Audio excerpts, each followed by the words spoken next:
ആദ്യമായി സ്വർണം അവിടെ നിന്ന് പുറത്തു കൊണ്ടുപോയി സ്വർണം പൂശുന്നതിന് വേണ്ടി പാളികൾ എടുത്തുകൊണ്ട് പോകണമെന്ന ആദ്യത്തെ അപേക്ഷ വരുന്നത് ദേവസ്വം ബോർഡിന് മുമ്പിലല്ല. പത്മകുമാർ, ജയിലിൽ കിടക്കുന്ന പത്മകുമാറിൻ്റെ മൊഴിയുണ്ട്. ആ പത്മകുമാറിൻ്റെ മൊഴി എന്താണെന്നറിയോ?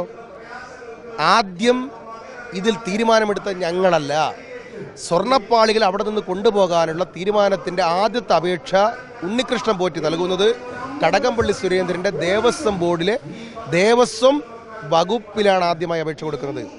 ആ അപേക്ഷയിൽ ഫർദർ സ്റ്റെപ്സ് എടുക്കുക എന്ന് പറഞ്ഞ് ഒപ്പിട്ട് കൊടുത്ത ആളാണ് ശ്രീ കടകംപള്ളി സുരേന്ദ്രൻ. ആ അപേക്ഷയാണ് ഇവിടെ വന്നത്, ദേവസ്വം ബോർഡിന് മുമ്പാകെ വന്നത്. അപ്പോൾ സ്വർണം അവിടെ നിന്ന് പാളികൾ എടുത്തുകൊണ്ട് പോകാനുള്ള ആദ്യത്തെ അപേക്ഷ കിട്ടിയത് കടകംപള്ളി സുരേന്ദ്രനാണ്. കടകംപള്ളി സുരേന്ദ്രൻ്റെ അപേക്ഷയാണ് ദേവസ്വം ബോർഡിന് മുമ്പിൽ വന്നത്. ഗുഡ് ഫെയ്ത്തിൽ ആദ്യത്തെ ഉത്തരവാദിത്വം കടകംപള്ളി സുരേന്ദ്രനാണ്.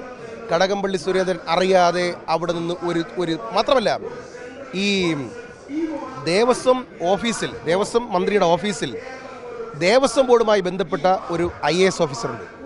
എല്ലാ ദിവസവും ദേവസ്വം കമ്മീഷണർ ഈ IAS ഓഫീസറെ അവിടുത്തെ കാര്യങ്ങൾ റിപ്പോർട്ട് ചെയ്യും. ഈ IAS ഓഫീസർ ഇതെല്ലാം ആർക്ക് റിപ്പോർട്ട് ചെയ്യും?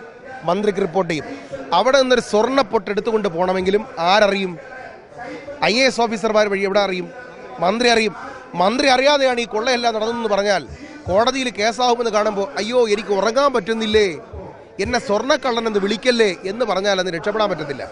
കടകംപള്ളിയാണ് ലൈബിൾ, കടകംപള്ളി ഉത്തരവാദിത്വം പറയണം, കടകംപള്ളി പ്രതിയാണ്, കടകംപള്ളി അറസ്റ്റ് ചെയ്യണം. അവിടെ സ്വർണമായിട്ട് എടുത്തുകൊണ്ടുപോകാൻ സൗകര്യപ്രദമായ എന്തെല്ലാം ഉണ്ടായിരുന്നോ അതെല്ലാം എടുത്ത്.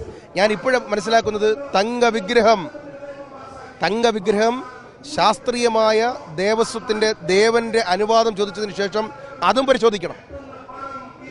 ശബരിമലയിലെ അയ്യൻ്റെ തങ്കവിഗ്രഹം അതിനെന്തെങ്കിലും മാറ്റം വരുത്തിയിട്ടുണ്ടോ, അതിലും കൊള്ള നടന്നിട്ടുണ്ടോ എന്നും ദേവപ്രശ്നം വെച്ച് ദേവന്റെ അനുവാദം വാങ്ങിയതിനു ശേഷം അതും SIT പരിശോധിക്കണം.